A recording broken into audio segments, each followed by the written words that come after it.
you're looking for a lens that you never have to take off your camera body, the 24 to 240 is it. In this video, I'm going to talk about whether you're the most experienced photographer or you're a novice, why the 24 through 240 is the best lens for you to buy. The number one reason I'd get this lens is because this thing is 100%, in my experience, daggone near indestructible. I've dropped it, owned it for 6 years. There's never been any issues with any kind of focusing.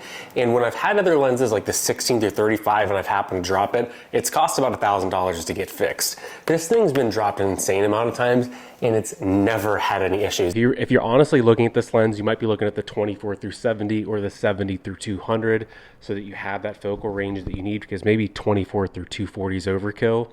If you're looking at this lens and comparing it to something like the 24 through 240 from Sigma or Sony, it's about the same size. They're both going to protrude when you zoom.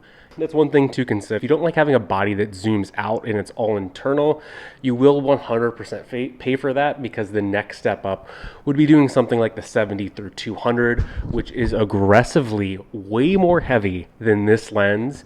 When you zoom both of them out, they're going to be about the same total length, but these 24 through 240 weighs a lot less. I don't have the technical specs on this. I'm just going off of pure weight in my hands. Sometimes you might look at a 24 through 240 and look at its downfalls, like lack of customization buttons, manual focus ring, aperture clicking, but at the end of the day, this lens will get the job done. The number two reason is for the fact that this doesn't have all these extra buttons like auto to manual focus, any kind of customization buttons, and it just gets the job done and it's straight to the point.